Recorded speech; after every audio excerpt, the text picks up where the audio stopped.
Okay, good day everyone. So ngayon, ang i-discuss naman natin is yung inyong module 7, which is the Water Resources Engineering. Okay, which is another form or another specialization in civil engineering. Okay, so these are the topics na i-discuss natin. First, we have the Global Water Resources Overview, or ito yung ating source of water. So anything about uh, source of water na ginagamit natin. Next, we have the Introduction to Water Resources Engineering. Third is the climate change impacts. Ano ang effect ng climate change, ating water resources. Fourth is the engineering solutions, which is connected sa ating third topic. And lastly, we have the functions of the water resources engineering. So to start our discussion, we will proceed to global water resources overview.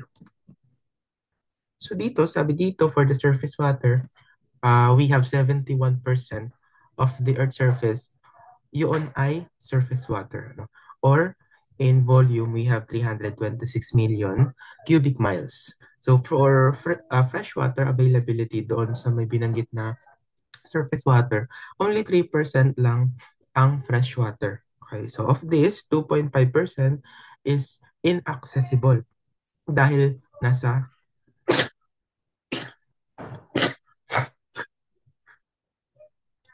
So for fresh water availability, only 3% lang daw ang fresh water. But in that 3%, 2.5% lang o 2.5% ang inaccessible. Meaning, hindi natin na pwedeng makuha, hindi tayo pwedeng maka-access. And dahil yon sa mga ice caps, glaciers, o yung iba naman is polluted. So only 5% lang din yung na-access natin sa 3% na fresh water. Okay, so mukhang maliit pero malaki na yung value na yun dahil sobrang lawak naman ng volume ng ating water sa Earth. So next, finite resources. So water resources are limited, overuse, and pollution diminish availability.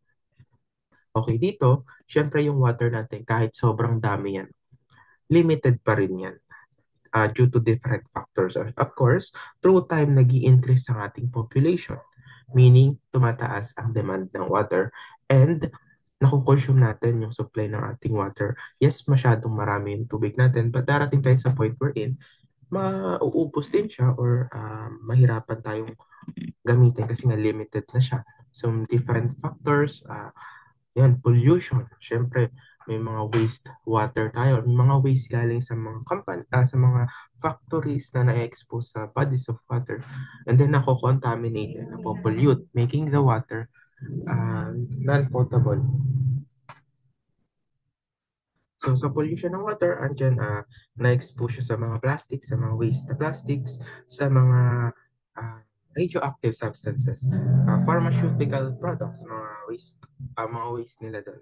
Okay, so next we have the renewable and non-renewable. So while water can be reused, it's becoming scarcer due to climate change and human activity.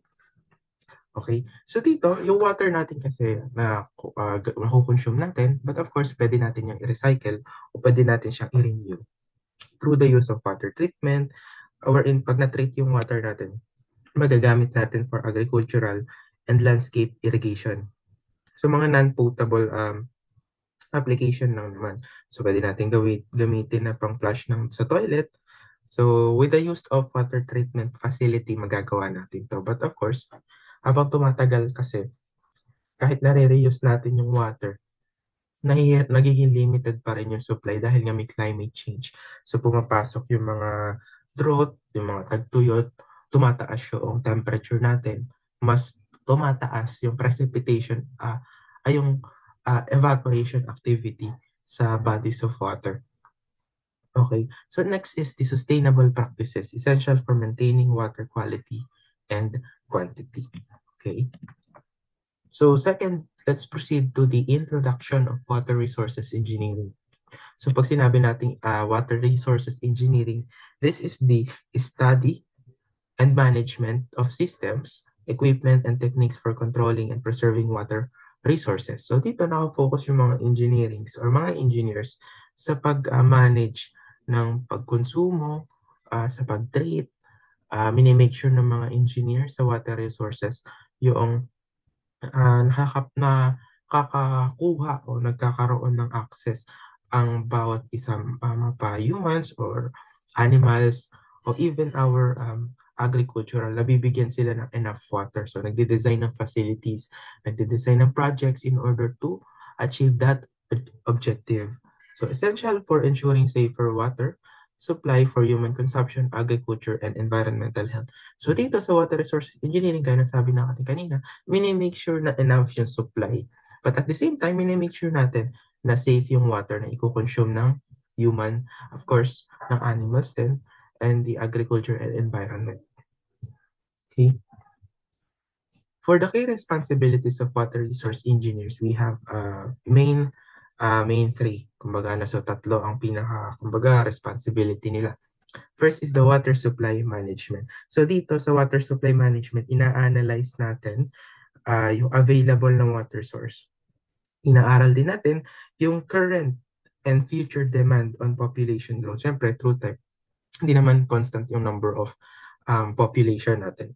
So, nag increase yan through time. Nagmo-multiply tayo, of course. So, as a water resource engineers, ina-anticipate natin yung demand sa future, ano, in relation with the current demand of water. Okay, so dito papasok din, nag-implement tayo ng water treatment para maalis yung mga pollutants sa tubig para safe na yung iinumin natin. Okay? So, ini-educate din natin dito yung communities sa importance of water conservation. Kumbaga, binibigyan natin sila ng idea ano yung possibilities or ano yung possible na mangyari kapag nagkaroon tayo ng kakulangan sa tubig. Para sa ganun, alam nila yung dapat nilang gawin para maiwasan yan.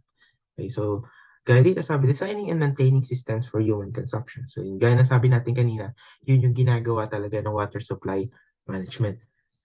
So next responsibility is the water treatment, improving water quality for various uses, so recreational, commercial, and industrial. So dito sa water treatment, we have different steps. Dito, andyan yung pre-treatment wherein tinatanggal natin yung mga debris. Andyan yung screening na tinatawag natin, ano, wherein nasa tangke lang yung tubig natin and then hayaan lang natin yung tubig o yung wastewater dun sa tangke na pinaglalagyan nila. Then magsisettle sa baba yung mga heavy particles, yung mga hindi natanggal dun sa pre-treatment natin. Okay, so next, we filter natin yung tubig na yun para maalis um, yung smaller particles. So mag-filter tayo using sand and gravels. Okay, then disinfection, of course, hindi porket naalis na yung visible na particles do sa wastewater natin is okay na siya. Of course, i-chlorinate pa natin siya to remove bacteria and viruses. Okay? And then we will have the post-treatment wherein mag-a-add tayo ng chemical para ma-adjust naman yung level of pH ng water na tinitreat natin. So basically, yun yung concept ng water treatment. We make sure na yung wastewater is pwede nating ma-recreate o pwede nating ma-reuse. Okay. And lastly, for safety assurance. For safety assurance, dito class papasok yung minomonitor natin yung contaminants in water. So, andyan din, mini-maintain natin yung best practices and standards for designing the water supply and treatment facilities. Okay, so safety assurance, safety na magko-consume ng water, priority yun ng water resource engineer, and at the same time, priority din nila yung safety nung nagmamanage ng mga facilities na yan. Okay? Well, let's proceed to our third part, the climate change impact. So, syempre, aware tayo sa climate change na nangyayari sa Earth, sa ating mundo, okay? So, dito, ang impact na isa is changing weather patterns. Ano? So, dito, sa changing weather patterns, kabilang dito yung drought, okay? And floods disrupt water supply. So, to drought, of course, pag sobrang taas ng ating klima, okay, tumataas ang ating pag-evaporate ng water sa mga bodies of water natin.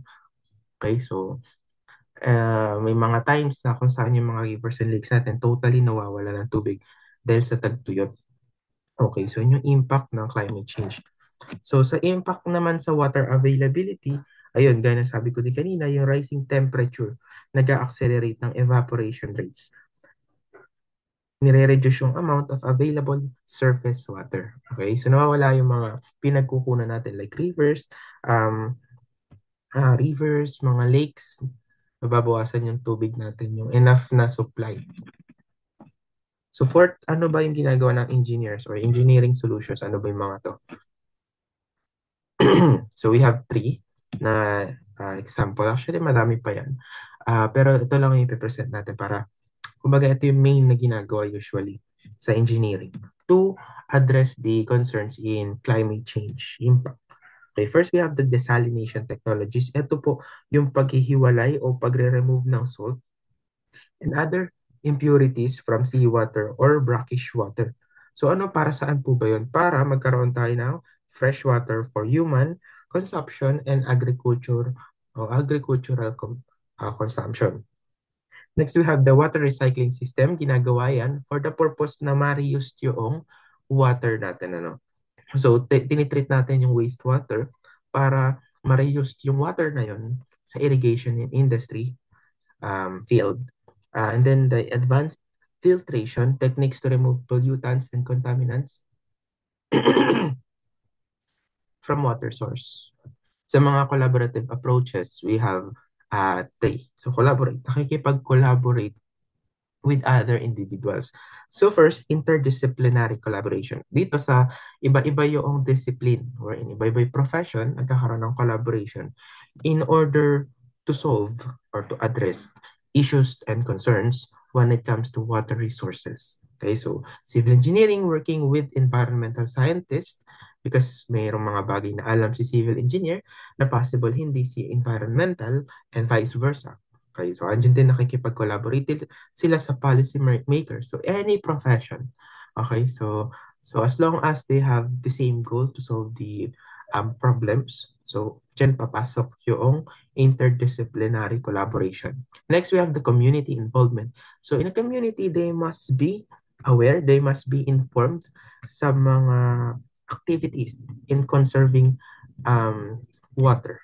So may mga seminars, may mga talks na pwede silang attendan. At least aware sila para alam nila yung gagawin in order for them to prevent kung ano yung dati nilang ginagawa, which is nagkakos ng scarcity of water and nagkakos ng problem sa ating source, ating mga resources.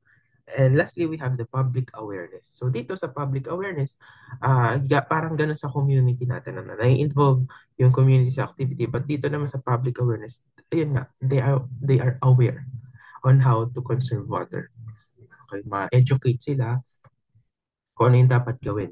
Okay, through outreach programs, through seminars, trainings, yun, dapat maging aware yung public sa mga do's and don'ts, kumbaga, sa water resources. For the last part, we have the functions of water resources engineering. So we have 6 here.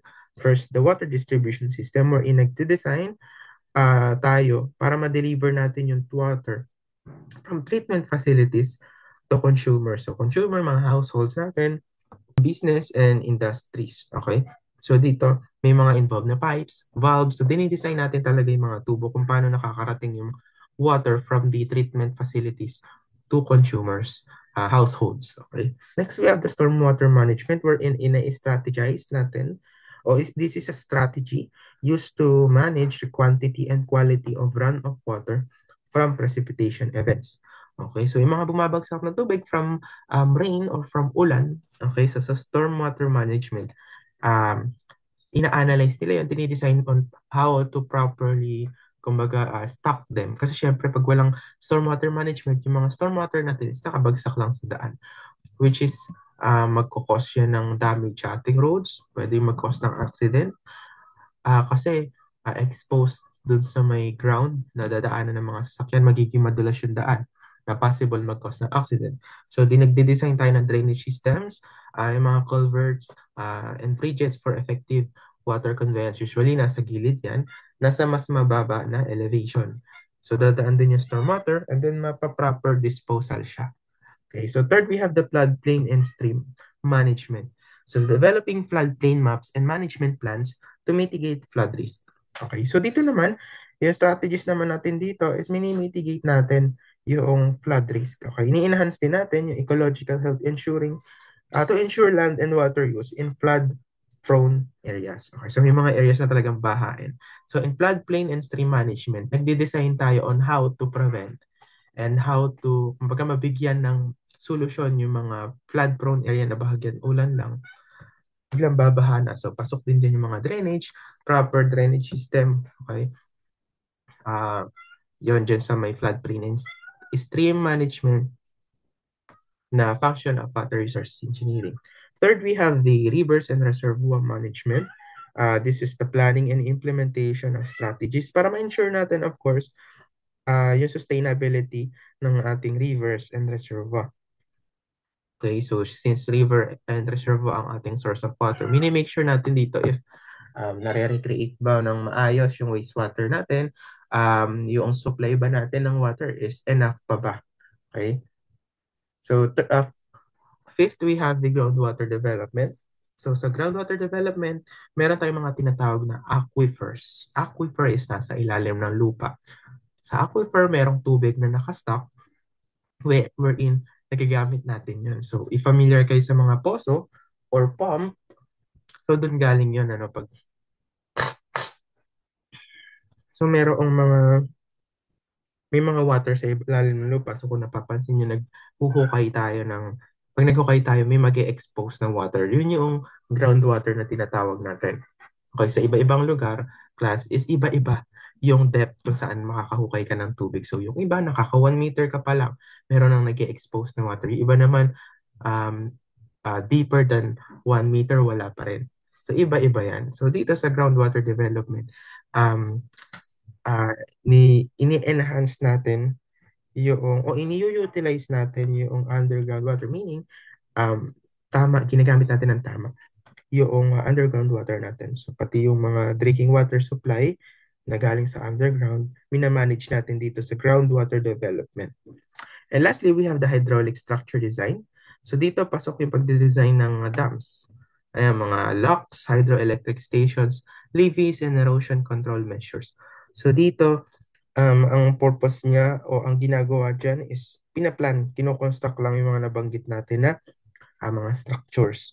Okay. So next, we have the areas of focus in water resources engineering. So kagaya ng mga nabanggit natin kanina, mga drainage, ayan, so ito yung mga focus sa water resource engineering. So sewer system, so nandyan yung stormwater and wastewater system dyan, nai-impact sa sewer systems natin. Ano? So irrigation networks, efficient distribution of water for agricultural uses. Okay, next, we have the river engineering. Minamanage natin, of course, yung river. So, including ice-covered conditions. So, sa Philippines, wala namang ice-covered na mga situation when it comes sa rivers, di ba? So, next, we have the hydraulic structures. Dinidesign lang natin yung dams, spillways, floodways, and yung source or reservoir natin for effective water control. Next, we have the seepage control.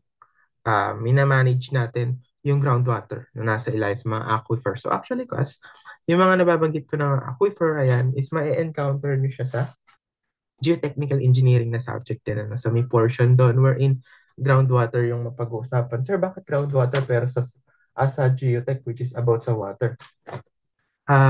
Syempre, nasa lupa yung water. So, may effect din yung water sa lupa rin. So, yun yung pag-aaralan natin sa geotechnical engineering na subject nyo. Well, anyway, we also have here the areas of focus na hydrology. So, study of water cycle lang, of course. Tinitingnan natin kung paano yung pag-evaporate, ano yung evaporation rate, and then yung precipitation rate niya. Okay, so next we have the flood management. Ina-address natin yung mga possible risk when it comes to flooding. And lastly, we have the wave analysis. Understanding wave dynamics for coastal and marine application. Okay, so I hope clear lahat ng topics and clear lahat ng ideas na pinresent natin in this water resources engineering topic natin. Ano? So I think this is the last part of the topic. So I hope everything is clear. So if you have question, you can proceed or you may proceed to me directly to ask your questions. So I think that's all and thank you.